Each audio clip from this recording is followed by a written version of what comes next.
नमस्कार। देश की बात में आपका स्वागत है। मैं हूं रमन पांडे। देश की बात में हम वो तमाम मुद्दे उठाते हैं जिनका सरोकार देश की जनता से होता है, आम लोगों से होता है। आज देश की बात में हम मुद्दा उठाने जा रहे हैं राजस्थान से जुड़ा। राजस्थान के शिक्षा विभाग ने एक आदेश दिया है कि सरकारी स्कूलों में वीर सावरकर की जयंती मनाई जाएगी 28 मई को।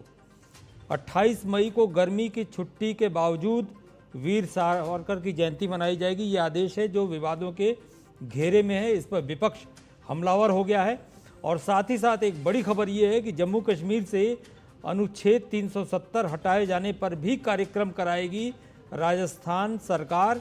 ऐसा आदेश शिक्षा विभाग ने राजस्थान के सरकारी स्कूलों को दिया है कि स्कूलों में 5 अगस्त को जश्न मनाया जाएगा। धारा 370 अनुच्छेद 370 हटाए जाने के बाद 5 अगस्त को स्कूलों में स्वर्ण मुकुट मस्तक दिवस मनाया जाएगा। ये खबर आने के बाद विपक्ष हमलावर हो गया है और इस चीज़ को लेकर काफ़ी आलोचनात्मक रुख अख्तियार कर लिया है। इसी पर अगले आधे घंटे तक डिबेट करेंगे। हमारे साथ कांग्रेस बीजेपी के प्रवक्ता जुड़ेंगे, उनके साथ चर्चा करेंगे और साथ ही साथ ये जानने की कोशिश करेंगे कि इस आदेश के पीछे आखिर हकीकत क्या है, मंशा क्या है और इसका विरोध क्यों हो रहा है। एक बार फिर से आपको बता दें, राजस्थान के स्कूलों में 28 मई को वीर सावरकर जयंती मनाई जाएगी। राजस्थान के शिक्षा विभाग का आदेश है और स्कूलों में 5 अगस्त को जश्न मनाया जाएगा। यानी जिस दिन अनुच्छेद 370 हटाया गया था उस दिन 5 अगस्त को स्कूलों में जश्न मनाया जाएगा। ऐसा आदेश, इस आशय का आदेश राजस्थान के शिक्षा विभाग ने सभी सरकारी स्कूलों को भेज दिया है। इस पर सियासत तेज हो गई। हमारे साथ तमाम मेहमान जुड़ चुके हैं, उनसे आपका परिचय करा दें। सुमित श्रीमाल बीजेपी प्रवक्ता हमारे साथ जुड़ चुके हैं। सुमित जी, आपका बहुत बहुत स्वागत है टीएनपी न्यूज़ में। और साथ ही साथ प्रियदर्शी भटनागर कांग्रेस प्रवक्ता ये हमारे साथ जुड़ चुके हैं, आपका भी बहुत बहुत स्वागत है। सबसे पहले कांग्रेस प्रवक्ता प्रियदर्शी भटनागर आपका रुख करेंगे। आपसे जानना चाहेंगे, राजस्थान सरकार के शिक्षा विभाग के इस आदेश को आपकी पार्टी किस नज़रिए से देखती है?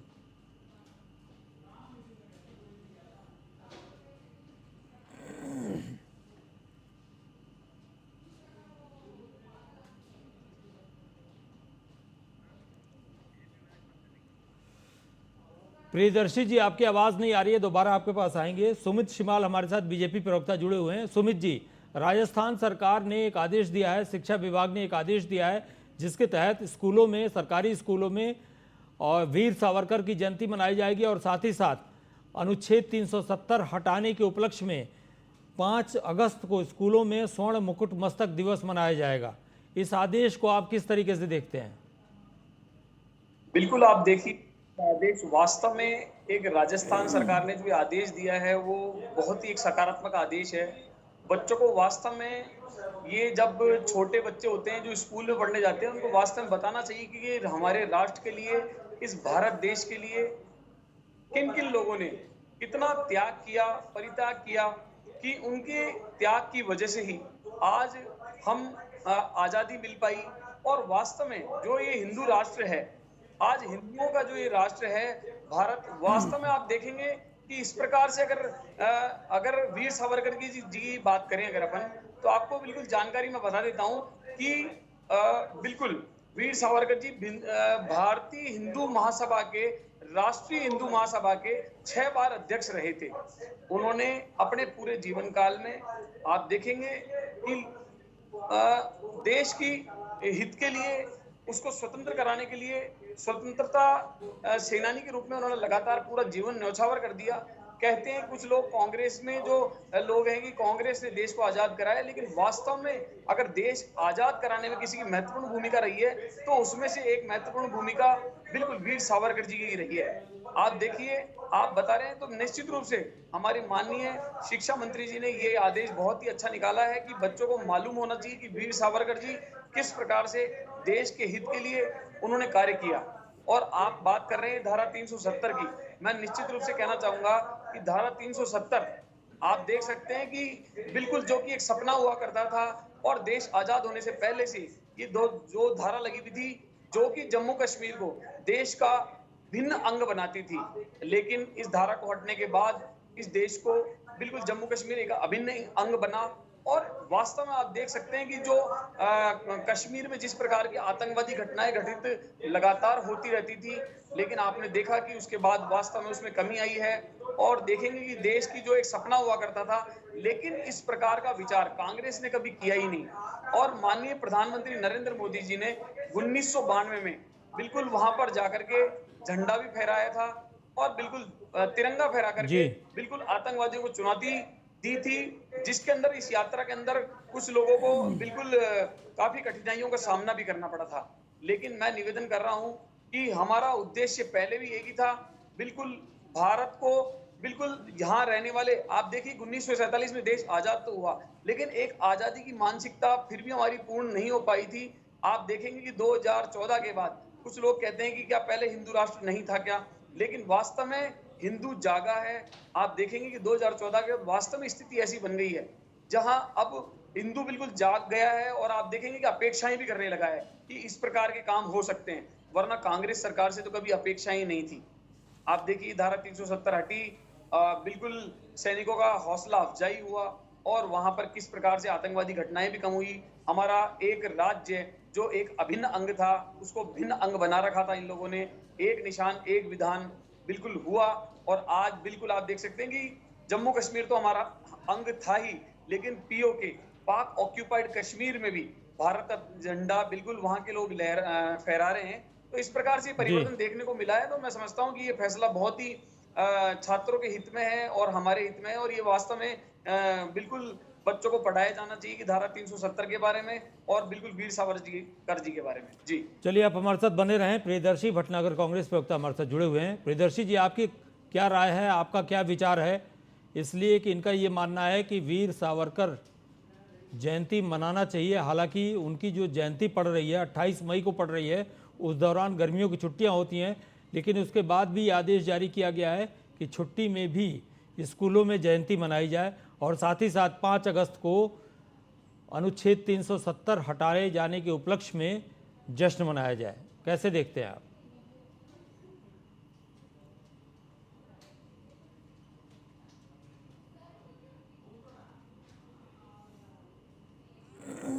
आपको मेरी आवाज आ रही है सर? जी, आ रही है। जी जी। देखिए, राजस्थान के अंदर भारतीय जनता पार्टी की सरकार को 8 महीने, जैसा कि ये खुद कहते हैं कि ये पार्टी 24 घंटे और 7 दिन इलेक्शन मोड पे रहने वाली पार्टी है। तो ये जो दोनों आदेश बताए, ये एक राजनीतिक आदेश ही है, ये राजनीतिक तुष्टीकरण के आदेश। इसके बारे में आपको यह भारतीय जनता पार्टी की दशा का और दशा का पता चलता है कि भारतीय जनता पार्टी आज जब जनता के हाशिए पे है तो ये वापस से अपने एक बात खुद के ध्रुवीकरण और विभाजन पे वापस से आ गई है। इन दोनों मुद्दों से यह प्रतीत होता है।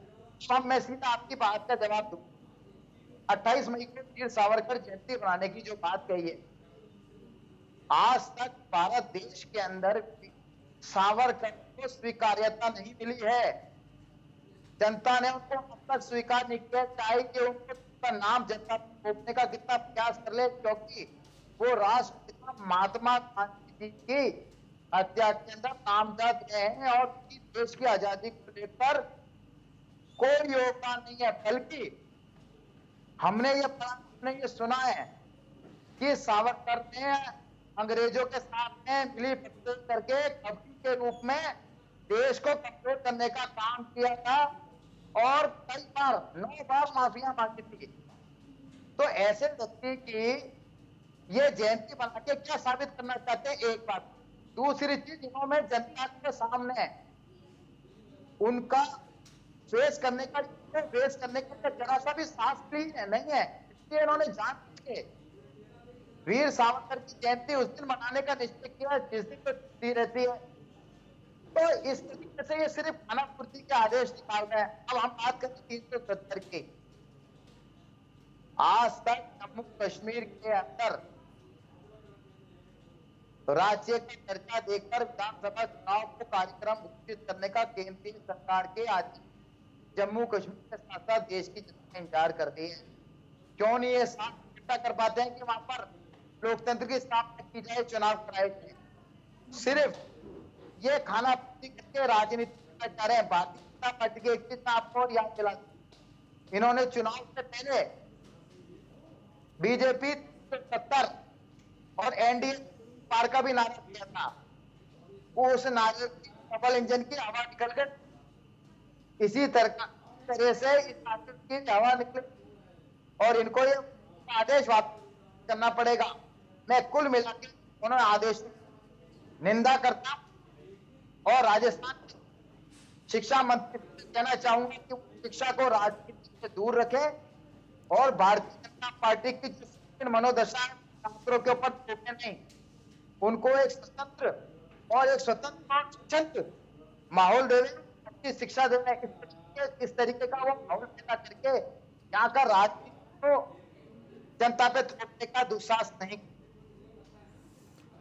अच्छा, ये बताइए प्रियदर्शी भटनागर जी, सावरकर जी की जयंती मनाने से और अनुच्छेद 370 हटाए जाने के उपलक्ष्य में जश्न मनाने से कांग्रेस पार्टी को आपत्ति क्यों है?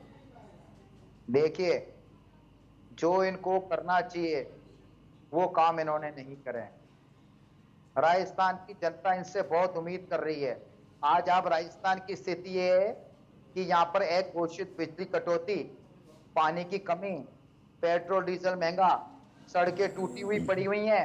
उनसे सरकार से बहुत सारी उम्मीदें थी। यहाँ पर अभी आज की स्थिति में राजस्थान के अंदर भ्रष्टाचार का माहौल, इन सारी स्थितियों से जनता बहुत परेशान है और उन्होंने ये उम्मीद करी थी कि ये भारतीय जनता पार्टी से उन्हें कुछ मिलेगा, लेकिन भारतीय जनता पार्टी हर स्थिति में विफल हुई।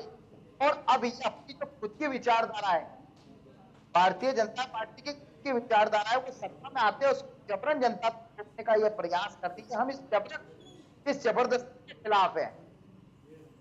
चलिए, आप हमारे साथ बने रहिए। सुमित शिमाल, बीजेपी प्रवक्ता, हमारे साथ जुड़े हुए हैं। सुमित जी, इनका ये कहना है कि राजस्थान की जनता तमाम समस्याओं से ग्रसित है, बीजेपी की नई नवेली सरकार उनका समाधान नहीं कर पा रही है, इस वजह से इस तरह की ये राजनीतिक स्टंट एजुकेशन में डालने की कोशिश कर रही है, जो कि गलत है। आप देखिए कि कांग्रेस शुरू से ही अकबर को महान बताती आई है। क्या वास्तव में अकबर महान था?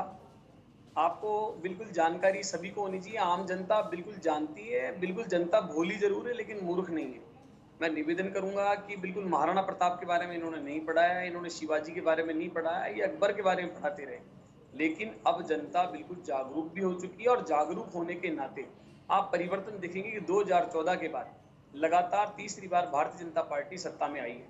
ये बोल रहे हैं कि बिल्कुल वीर सावरकर जी के लिए मैं पहले बता देता हूं कि कुछ लोग 2 घंटे स्वतंत्रता संग्राम में उन्होंने भाग लिया और वो अपने आप को स्वतंत्रता सेनानी कहने लगे।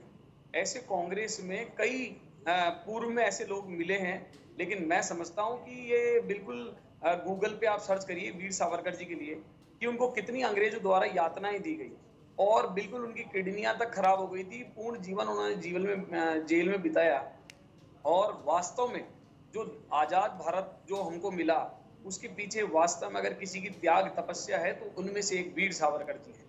उन्होंने हिंदू राष्ट्र के लिए, हिंदुओं के लिए, देश के लिए, क्योंकि जब 1947 में जब देश आजाद हुआ था तो धर्म के आधार पर हुआ था।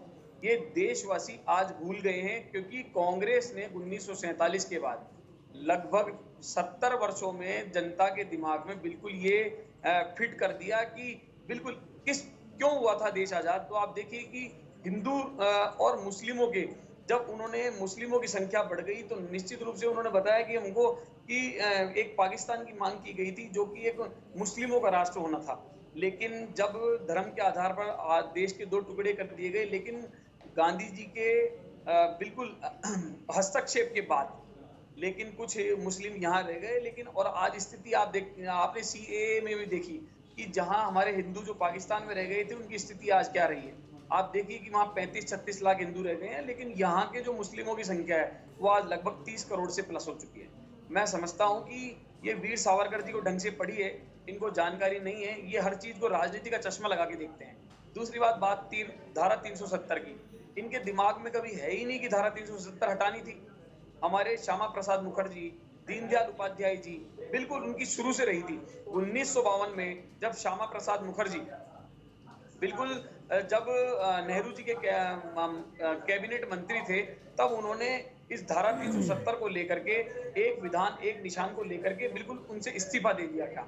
और उसके बाद ही भारतीय जनता पार्टी के लिए लगातार वो अग्रसर हुए थे और आपने देखा कि जनता पार्टी किस प्रकार बनी, फिर भारतीय जनता पार्टी 1980 में बनी और उनके सपने को नापानी प्रधानमंत्री नरेंद्र मोदी जी ने साकार किया।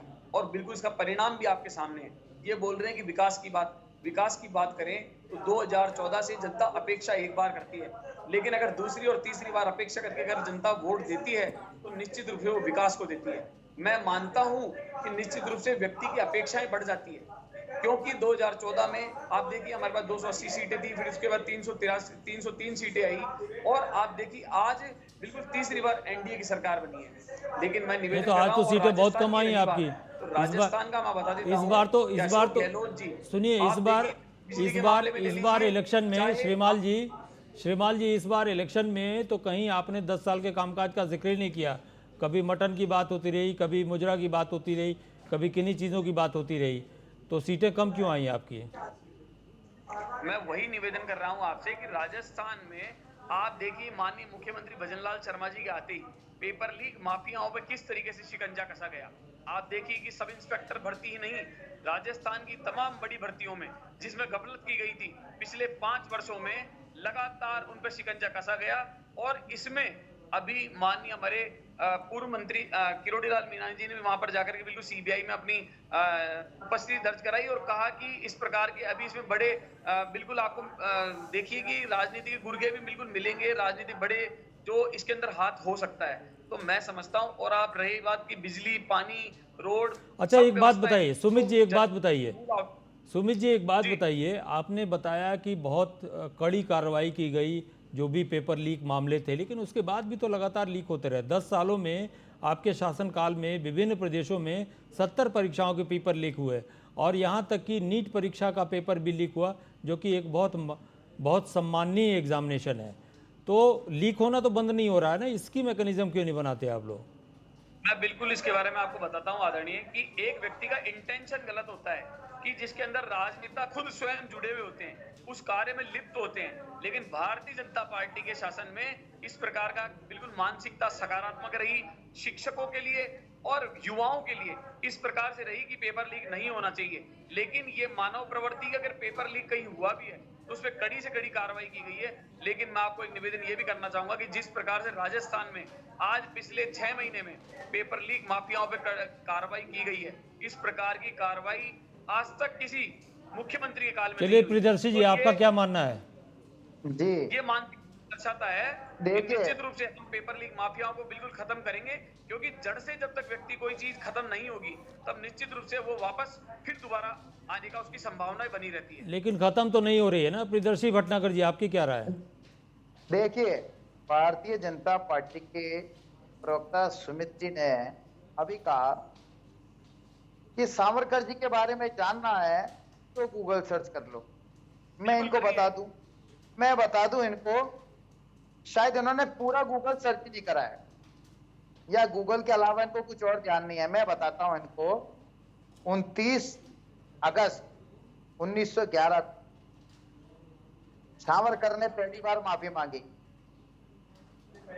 9 साल के अंदर 6 बार इन्होंने माफी मांगी।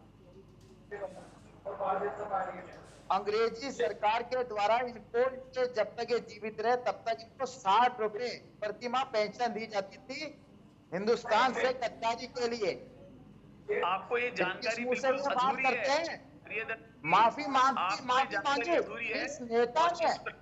इनके जिस नेता ने माफी मांगी जो अंग्रेजों का गुलाम हो गया, आज ये उसको वीर सावरकर करके इसको पुरस्कार देते हैं, उसकी जयंती मनाते हैं, हमसे उम्मीद करते हैं हम इनके समर्थन करेंगे। इनको शर्म आनी चाहिए। लेकिन और जाकर ये कांग्रेस की बात करते हैं तो मैं इनको बता दूं, सुनिए मैंने आपको डिस्टर्ब किया है। आप शांति से सच्चाई सुनिए, आप शांति से सच्चाई सुनिए। सुमित जी कहाँ गायब हो गए? आपको मैं बता दूं, इसका 12 किया नहीं जा सकता, क्योंकि भारतीय जनता पार्टी की केंद्रीय सरकार के रक्षा मंत्री आज आप के लिए नहीं, आपका इंटेंशन हमेशा सिर्फ सत्ता में आना रहा है और राजनाथ सिंह आप बोल रहे हो, आपको बोलने की समस्या है, टूट नहीं सकता है आपके बीच में डिस्टर्बेंस करने से। सिर्फ आप 99 सीटों को ला करके सावरकर आपको शर्म आनी चाहिए कि आपकी पार्टी ऐसे नेता की दुहाई देती है नाम की, जिसने देश के साथ में, जनता के साथ में, स्वतंत्रता सेनानियों के साथ में गद्दारी करी कर दिया था।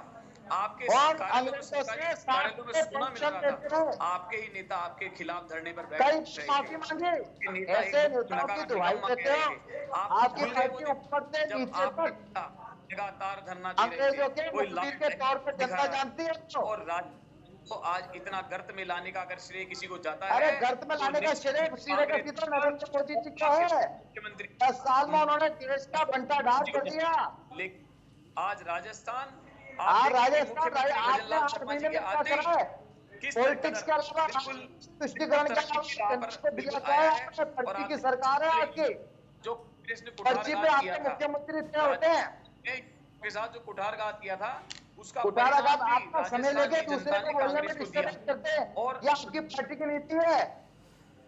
चलिए आप लोग का बहुत बहुत धन्यवाद। सुमित श्रीमाल जी, प्रियदर्शी भटनागर जी, आप दोनों का बहुत बहुत धन्यवाद। राजस्थान सरकार का यह फैसला विपक्ष के हिसाब से सही नहीं है, वीर सावरकर की जयंती मनाना, और साथ ही साथ जो 370 अनुच्छेद हटाने के बाद उस पर जश्न मनाने का जो कार्यक्रम है, विपक्ष का ये कहना है कि यह सियासी हथकंडा है। देश की बात में आज के लिए इतना ही, मुझे दीजिए इजाज़त, नमस्कार।